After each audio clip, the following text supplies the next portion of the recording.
विक्रम बेताल की कहानी। पापी कौन है? यह बेताल पच्चीसी की पहली कहानी है। कड़ी मेहनत के बाद राजा विक्रमादित्य ने एक बार फिर बेताल को पकड़ लिया। वह उसे अपने कंधे पर लाद कर श्मशान की ओर ले चले। रास्ते में बेताल ने राजा को एक नई कहानी शुरू की और बेताल बोला, एक बार की बात है, काशी में एक राजा था जिसका नाम प्रताप मुकुट था। उसकी एक संतान थी जिसका नाम वज्रमुकुट था। एक दिन वज्रमुकुट दीवान के बेटे के साथ शिकार करने जंगल गया।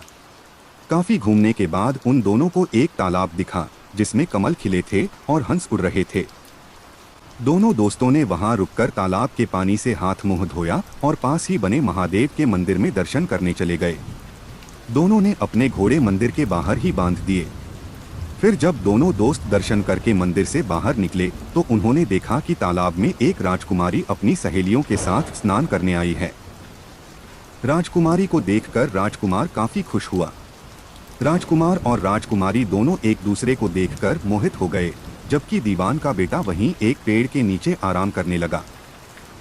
राजकुमार को देखते ही राजकुमारी ने बालों में से एक कमल का फूल निकाला, कान से लगाया, दांतों से कुतरा, पैरों के नीचे दबाया और फिर अपने छाती से लगाकर अपनी सहेलियों के साथ चली गई। उसके जाने के बाद राजकुमार काफी दुखी हुआ और अपने मित्र के पास लौटकर सारी बात बताई। राजकुमार बोला, मैं राजकुमारी के बिना नहीं रह सकता हूँ, लेकिन मुझे इस राजकुमारी के बारे में कुछ भी नहीं पता है। वह कहाँ रहती है? उसका नाम क्या है? दीवान के बेटे ने सारी बातें सुनी और राजकुमार को दिलासा देते हुए बोला, राजकुमार आप घबराइए मत, राजकुमारी ने सब कुछ बताया है। आश्चर्यचकित होते हुए राजकुमार ने पूछा, वो कैसे? दीवान के बेटे ने राजकुमार को बताना शुरू किया कि राजकुमारी ने कमल के फूल को बालों से निकालकर कानों से लगाया, यानी राजकुमारी का कहना है कि वह कर्नाटक से है। दांत से फूल को कुतरा, मतलब उनके पिता का नाम दंतावट है। फूल को पाँव से दबाने का मतलब था कि राजकुमारी का नाम पद्मावती है और फूल को सीने से लगाने का मतलब था कि अब आप उनके हृदय में बस चुके हैं। यह सब सुनते ही राजकुमार बहुत ज्यादा खुश हो गया। खुश होते हुए राजकुमार ने दीवान के बेटे से कहा कि मुझे कर्नाटक जाना है, मुझे वहां ले चलो। दोनों दोस्त कई दिनों तक घूमते फिरते कर्नाटक पहुंचे। जब वो दोनों राजमहल के निकट पहुंचे तो उन्हें एक चरखा चलाती बुजुर्ग महिला दिखी। महिला को देखते ही दोनों घोड़े से उतरे और उसके पास जाकर कहा, माई, हम दोनों व्यापारी हैं, हम बहुत दूर से आए हैं। हमारा सामान अभी तक आया नहीं है, कुछ दिनों में हमारा सामान भी पहुंच जाएगा। हम दोनों को बस रहने के लिए थोड़ी सी जगह चाहिए। उनकी बातें सुनकर बुजुर्ग महिला की ममता जाग उठी। उसने कहा, बेटा इसे अपना ही घर समझो, जब तक मन करे यहाँ रह सकते हो। इसके बाद दोनों उसके घर में रहने लगे। इसी बीच दीवान के बेटे ने उस महिला से पूछा, आप क्या काम करती हैं माई? आपके यहाँ कौन कौन रहता है? आप कैसे अपना गुजर बसर करती हैं? इन सारे सवालों का जवाब धीरे धीरे उस महिला ने देना शुरू किया। उसने कहा, मेरा एक पुत्र है जो राजा के यहाँ नौकरी करता है। मैं राजा की पुत्री पद्मावती की दासी थी। बूढ़ी हो गई हूँ, इसलिए घर में ही रहती हूँ। महाराज खाने को दे देते हैं और पूरे दिन में एक बार राजकुमारी से मिलने चली जाती हूँ।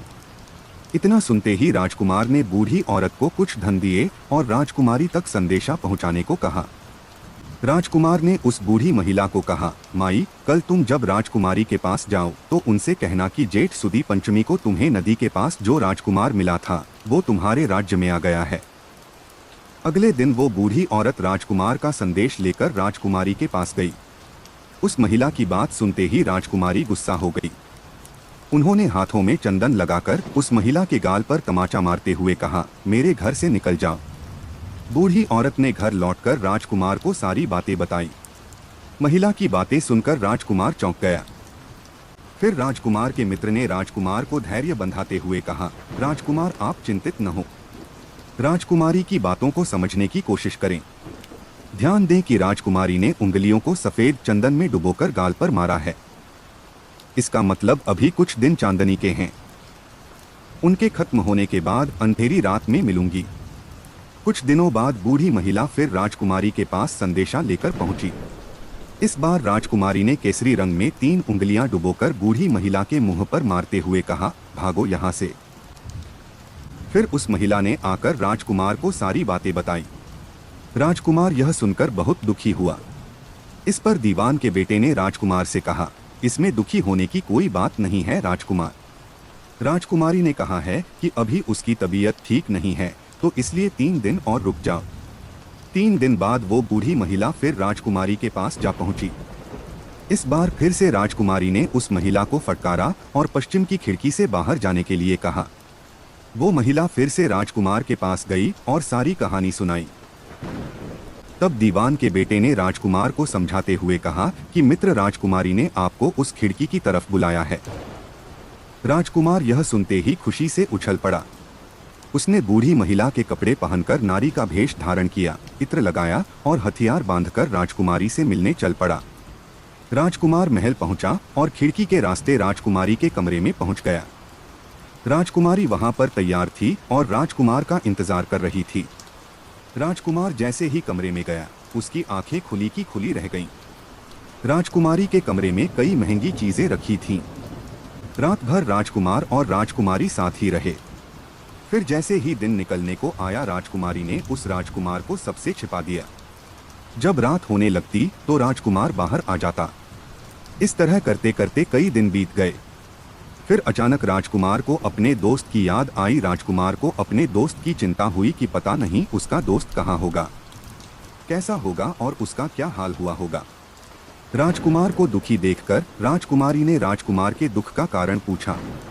उसके बाद राजकुमार ने राजकुमारी को अपने मित्र के बारे में बताया।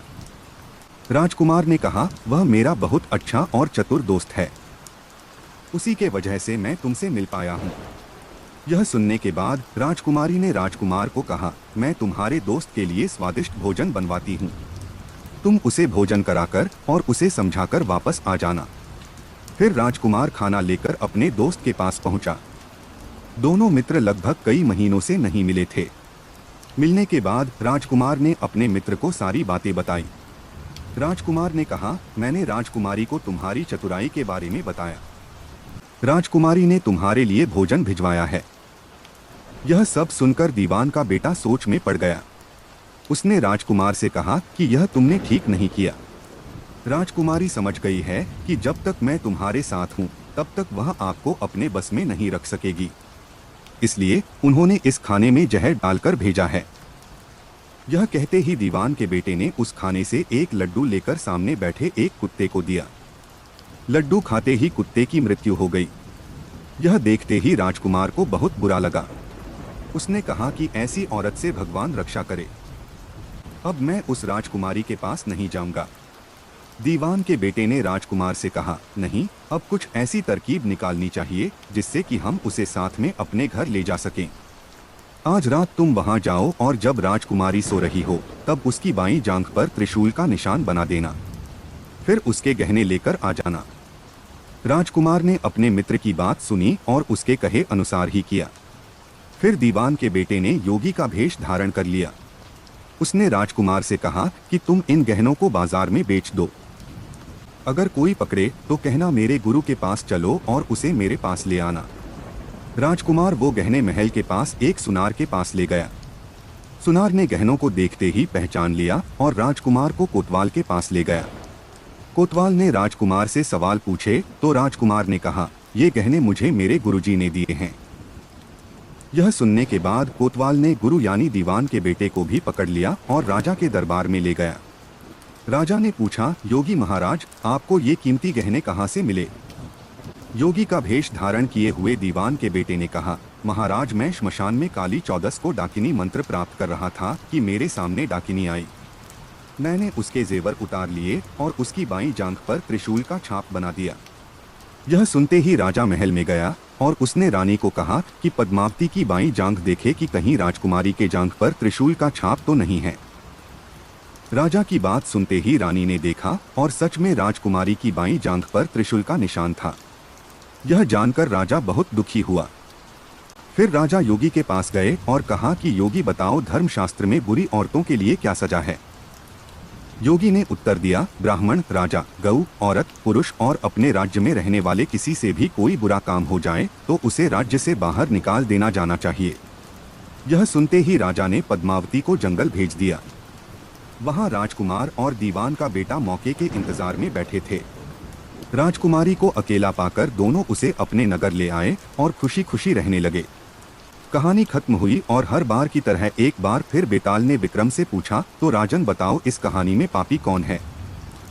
जल्दी बताओ राजन, वरना तुम्हारे सिर के टुकड़े टुकड़े कर दूंगा। विक्रम ने उत्तर देते हुए कहा, पापी राजा था, क्योंकि दीवान के पुत्र ने अपने मालिक का काम किया। कोतवाल ने राजा का कहना सुना और राजकुमार ने अपनी इच्छा पूरी की। लेकिन इस कहानी में राजा पापी था। उसने बिना सोचे विचारे राजकुमारी को राज्य से बाहर निकाल दिया। विक्रम के इतना कहते ही बेताल फिर उड़कर पेड़ पर जा लटका। कहानी से सीख, हमेशा बुद्धि का इस्तेमाल करके ही फैसला लेना चाहिए, वरना कोई भी भ्रमित करके कुछ भी करवा सकता है। विक्रम बेताल की अगली कहानी पति कौन है सुनने के लिए हमारे चैनल में जाएं और वहां से अगली कहानी का आनंद उठाएं। और सभी आने वाली कहानियां सुनने के लिए हमारे चैनल को सब्सक्राइब करें और बेल आइकॉन पे क्लिक करें ताकि आपसे कोई वीडियो मिस न हो जाए।